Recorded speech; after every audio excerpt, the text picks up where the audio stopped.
ma mère m'a dit que je suis née ntavuga, genre nari kiragiye avant, je pouvais pas parler. Et puis du coup nkivyumva navuze nti Jesus ni iki nokora cyo kwama kinyibutsa yuko la voix que tu m'as donnée, le fait yuko wanyemerere nkavuga nubwo avant ntavuga kugira ngo came kigukora ku mutima, ndavuga nti let me use my talent to always praise God. Stay, stay, stay. I say stay, stay. Yeah, stay in the prayer room. Stay, stay. Yeah, it's a medicine, a special medicine. Yeah, nuka you can get it utanakin. Yeah, hatebe kanini hagume kanini. Ne huzobona ubunini bwa yamana nini. Yeah, dugana amavi ku musozi munini. Imana y'amavi yawe ikwereke bwa bunini.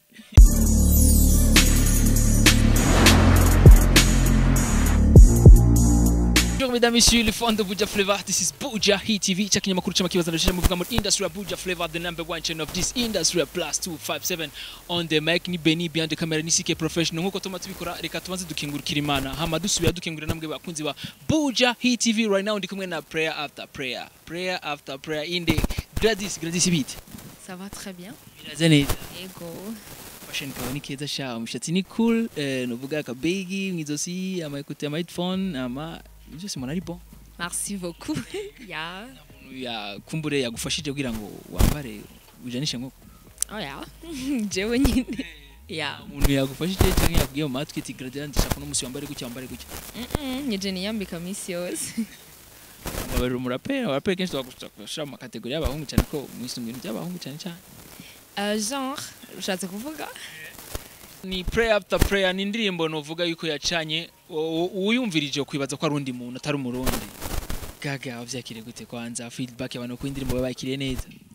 Ego bayakiriye neza uretse yuko nyene hatama habura abantu bakira ibintu nabi, after all nubwo bakoze ibintu neza hamari abantu nyene dazi bavyakira nabi mga still en tout cas 90% bavyakiriye neza and I thank God. Yagenze neza cyane. Yeah. Ego mbe hajya dufate Gaga yasoya prayer after prayer mbe nta yindi hit song ho azosoroka bukurikira. Bon ndiko ndazitegura uretse ko nyine ntaravuga ngo ndadisohora uyu mwanya canke uyu hari ibintu nkiriko ndiga mugandi ko ndabikora. Yeah. Yish kandi ziryoshye cyane. En tout cas for me ziraryoshe. I don't know ukuntu abantu bazovyakira mugabo ndavuze ko zizobaryohe. Yeah. Bize kumbereka twitege byinshi kuri Gaga novuga kandi vya rap. Ari abantu benshi bakumva bazigaga ati Gladys mbe aririmba gute mbe arimba rap kandi arimba neza rap ye turayikunda kandi noshaba yuko agira agapela kadogo k'indirimbo yiwe novuga prayer after prayer. Yeah. Stay, stay, stay. I say stay, stay. Yeah, stay in the prayer room. Stay, stay. Yeah, it's a medicine, a special medicine. Yeah, nuka you can get it utanakin. Yeah, hatebe kanini hagume kanini. Ne huzobona ubunini bwa yamana nini. Yeah, dugana amavi ku musozi munini. Imana y'amavi yawe ikwereke bwa bunini. Imana novuga ikwereke bwa bunini bw'Imana ibikwereke. Sibyo na? Yes. Kuri kino ne washimye kuja muri rap Gaga. En fait, si je n'avais pas Imana yarabisemo pomwa amananje je ne fais que exécuter. Inyishu nziza nyinshi narindekeneye cyane mbe yajya kugira ngo Imana igutore Gaga novuga yuko uje muri yo style ya rap. Imana mu gutora umuntu yama ifise impamvu imutoye kandi kamushiramo n'ama capacity. Donc just novuga ngo Imana yantoye iravye iki mugabo Imana yantoye iravye ico nshoboye gukora naho nshoboye gushika na impact nshoboye gukora iri different yandi ma impact. Kumbure reka tubaze je ndashafise byinshi nambaza Gaga hama Gaga ndakine kumenya mbeho na zindi ndirimbo zihari kumbure uzosohora. Bariho tuzokorana even if ntaravuga ngo nuyu canke uyu ntarabiyumvira. For now nari nkiriko ndategura ukuntu nzobikora neza nindi nariko ndategura genre nari jenyene.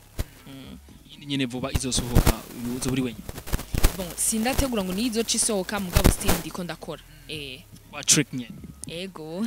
Existe gona kwa trick mbe trick ni wagufashe mugongo niwe uri muri management yiwe canke. Ego ni wamfashe mu mugongo mu bintu vyose vya carrière yanje. Gitangura kuva Gladys agitangura kumwe na trick. Ego. For you trick ni inde kuri we. He's my producer and my best friend. Yeah, that's it. Nuvuga umunsi wa mbere muhura na trick mwari muhuriye mu rushengero he mu bikorwa vya music cyane. Oya nari ngiye kumurondera kugira ngo ndamusaba nkorere beat kubera nari nshaka gusora indirimbo yanje ya mbere yitwa Icari Mugisha. Yeah. cyari mwigisha ego indirimbo warayikoze nizere ko wayikoze yagenze neza ego yagenze neza après Trick acha bavuga ati faut ko dukorana Gladys ego kubwa wibaza ko Trick yagumye yaba intéressé nawe kugira mukorane ko wibaza ko yisunze ibiki le talent que j'avais yaramushimishije aravuga nti ndabona yuko you can reach too far ndabona yuko if uronse umuntu agufata mu mugongo en tout cas tu as quelque chose de très précieux gishobora gushika too far hama caremera kumfasha ushikuru no mwanya umaze gukora indirimbo zingaye kwa Trick indirimbo kiretse icare mwigisha mugana beats nawe nyene niwe yayinkoreye nikiri ku mutima kiretse izo mugana ho nyene hose yagenda arakorako izindi zose niwe yazikoze ari umuntu yambwiye yuko mu manuvuga yuko mu rap mboje umuntu uvuga yuko muri ziya ikiri ku mutima afatiye kuri kiri ku mutima abantu bose baririmbye muri ikiri ku mutima nizo nyawe challenge barayikunze na challenge ya stick ariko nshaka kubaza kwanza kuyiwawe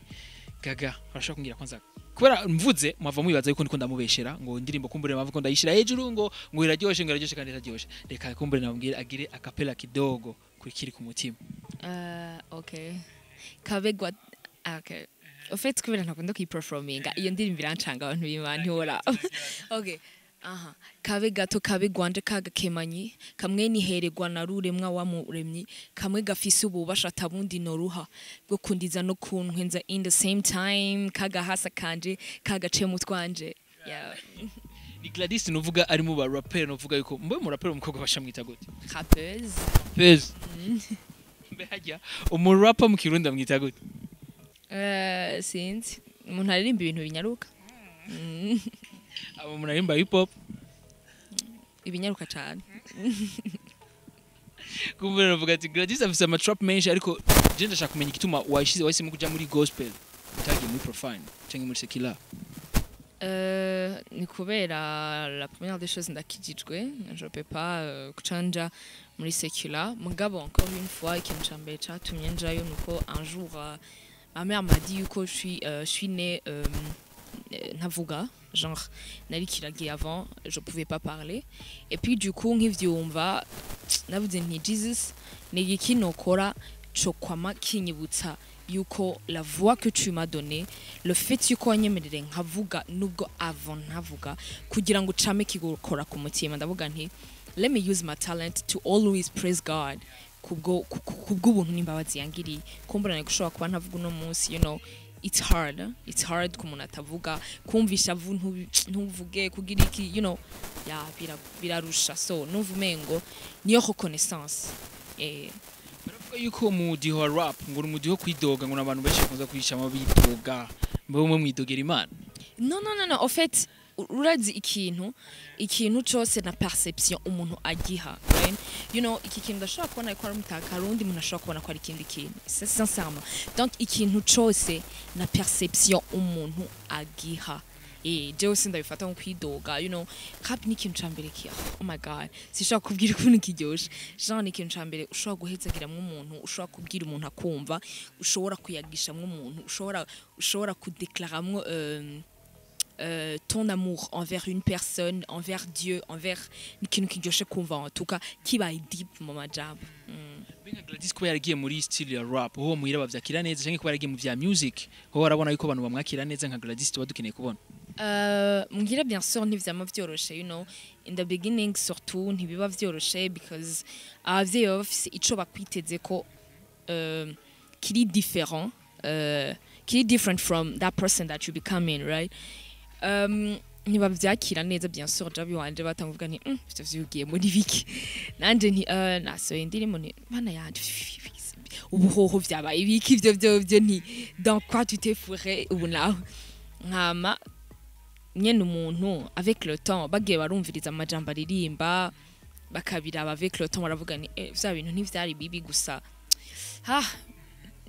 we didn't expect munyuma baravyakiriye baravuga ati reka tuvyemere kumbure ko vyagiye mu nivyiza ntibavyakira cane kuko babona ibintu by'ibisanisani alors que bavuga nti umwana kumbure yaraciye ubwenge yige tusa mugabo babonye bitariko birakubuza kwiga bitariko birakubuza kwegera Imana tusa bavuga nti still reka tubirabire hafi gusa nyene ariko nizere yuko bohumura kuko Gaga ni yagiye mu bintu bitari vyiza yagiye mu bintu bikumbure bituma umuntu kuko ari abantu baca bagukunda kujya kuntu uririmba dukunda rap tuba dukeneye kumva rap mu butumwa usanga tuba interesse kugira ngo tube abana b'Imana.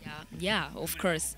Yeah, nubundi iyo yene umuvyeyi the more yumva genre yuko batabivuga nabi ivyo uririmba wewe biba biri un peu différent kumbure n'ivyo babumva ailleurs bagenda barahumura nyene basi kumbure ese yo guma muri ibi kandi ntibimutwaye mu nzira mbi. Yagiye wewe ubuzima busanzwe bagenzi bawe benshi n'abahungu canke n'abakobwa. Ba sinakubwira ngo ndafite n'abagenzi benshi hajya biri un peu bizarre mugabo nta bagenzi benshi bava ndafite ma connaissance abantu tuzinanye biten ça va très bien mugabo kuvuga ngo genre j'ai des amis je crois pas. Byari kuntangaza cyane kuba ubu ufise abagenzi b'abakobwa kwa burimba rap kuko niba kisanga bagenda n'abakobwa kayimba rap. Bon, je sais d'avoir ce genre de choses. You know, en fait, en fait, le rap, c'est une fonction qui est à part. Sinon, moi, je suis Gladys. Ndi Gladys. Cindy Gladys, genre, dans la société, Cindy Gladys, la rappeuse, the rapper and everything. No one do it. Yo, when you are Gladys, nego ni, genre, kumengo uratangaye ni. Ya, biteze genre, musani, oh, ya, non. Et le rap, c'est une fonction à part.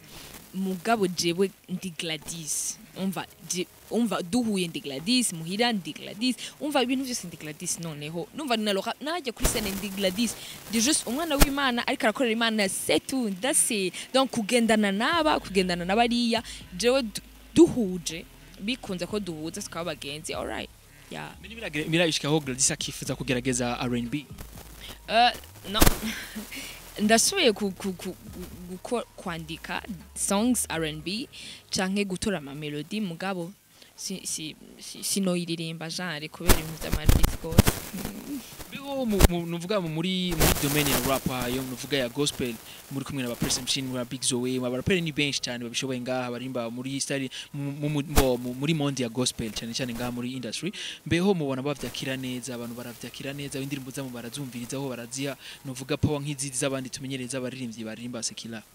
Oya no si cyane sinovuga ngo ni cyane ukuntu bakira gospel even abantu bari censé promotinga ukuntu babikora actually seriously c'est comme si le gospel il a chargé un peu derrière ntibayiha place yategerezwa kugira ntibabivuza cyane nta makaraoke yabaye abantu uzenya organize abantu barimba gospel nyene ntibaba promotinga cyane abantu barimba gospel et pourtant they are too talented. No, but too much talented, so they should promote them too. They should promote us too. So, jenu kuri nuko mba ndavyumva nyene. Yeah. Media kuruziye mu vyiko kwishura kwanza niveau d'étude ya Gladys Enya.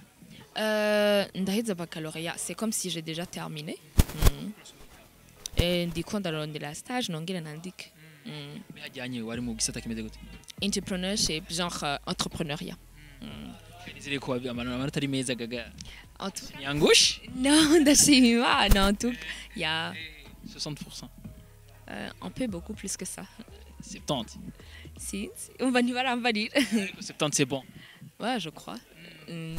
Gladys araciye ubwenge ko iminama vina nuvuga rap nuvuga imisarurimba birumvikana yuko ari mu icyongereza cyinshi n'igifaransa cyinshi cyane kandi sivyo ku muntu yo kuyumvira ko Gladys yo kuvyumvira ni ibintu sivyo kuyumvira ngaha hafi ni ibintu bibishika biboneka yuko winjira profondeur indani imistation ngaya bumva biragufata umwanya kuyumvira Gaga. Merci beaucoup pour le compliment. Merci. Merci. Taranga trophy. Ariko tugizere version 0. Amen. Yeah, in Jesus' name, nous collons turavdize ham. Bon, j'aime puiser à l'intérieur quand j'écris surtout. Ndakunda ibintu biri deep, ndakunda kwinjira à l'intérieur. Sinzi vraiment. Kumbure kubandi bashobora kuba bitari deep mugabo. Ndakunda yuko ibintu bimfata umwanya. I mean, ndakunda yuko naririmba ibintu naririmbye ejo canke hirya ndakunda genre chercher à l'intérieur de moi-même, passer dans la nature. Donc, guca mu bintu biri un peu novuga gute kawaje. Yeah, voilà. Yeah. Yes, kumbure katwaganira byinshi na Gladys kumbure Jenzo subira ku murongo. Je vraiment je indirimbo nkunda je style nyinshi cyane nza gospel. Kandi urabe n'ama interview menshi nkora kenshi abantu baririmba gospel ndabarondera cyane ya. Nje gituma rero navuga ati Gladys rero musi yasohoye indirimbo ntegezwa kumurondera nka muindi interview akansigura neza ho style azobazanye imbezo ari wenshi nta kuno ku create rap yawe. Yes. I'm trying. Yeah. Yeah, je crois. Genre urabumviriza indirimbo cyane. Ndatumviriza. C'est très différent. Uno musi rimba muri novuga muri trap ejo kaja muri reggaeton kaja ejo kamuja mu bindi. Bon. En tout cas, I'm trying to create. Akaroga gato. Akaroga gato. You know, ibintu byaragaresha shaho navyo nzisha ko ndabizi rero. I never sindigera mvuga ngo ndirimbe raga canke pourtant mambwiye ngo prayer after prayer irafisa ukonya walonda kubweta ibintu by'amaraga. Hajya buje sinabimenye ko ari byo nagize. Ngira ibintu by'ama freestyle. Akura hihe. Urandika cyangwa ama freestyle ugira nyene muri studio? Ndandika. Mugabo when it's a freestyle ndabiya mugandandika. Actually ndiyandikira. Burya no rumugora trick kenshi ugiye kuririmba ati cyuka ngo ati subira mugira gutya. Ivyo birashikira mu artiste wese. Ya. Ushika gusa muri studio gacushika gatako gusa. Enfin urabigira nyene mugahari igihe bisaba kukosora ko bagukosora kandi ni vyiza kwemera ko bagukosora genre biratuma wumva yuko uracari hasi il faut que tu montes encore une fois. Urakoze cyane gaga. Merci beaucoup. Maria tugira akapera kakudushimira. Kukushimira. Dushimira twebwe n'abakunzi ba Buja TV n'abakunzi bawo. Okay. Uradukunda déjà onze. Ni wa my beat. Ni wa my beat la prochaine fois nzabikugirira. Freestyle. Non, yego. Wanyumva ariyo non, je vais pas le faire. Non, je ariko nizere ko beat nziza tuzana beat novuga itarimo copyright nzo sinayivuze. Ego and I freestyle. So are you ready? Ego. Kumureka kabasa babwira akajambo gato yakunzi ba Buja TV n'abakunzi bi bakurikirana imiziki za ya gaga n'imiziki ya gospel na cyane. Imana ibahezagira aho bari bagire neza bakomeze kurondera Imana bakomeze kuyikunda hama ikindi naco ndashimiye abantu bo muri Buja TV tukamura abantu beza Imana ibahezagire mwakoze kunyiyumvira hama muje kuri chaîne yanjye ya YouTube muzumviriza indirimbo ni Gladys Iglesias muje kuri Instagram na page ya Facebook vyose ni Gladys Iglesias ikindi naco mugende gusubscribing hose mvuze muje no kuri chaîne ya Buja mu subscribing please bagira ibintu biryoshe cyane ya murakoze nawe zisore inshallah Imana bikunze on the mic yari Benny Byanze camera CK professional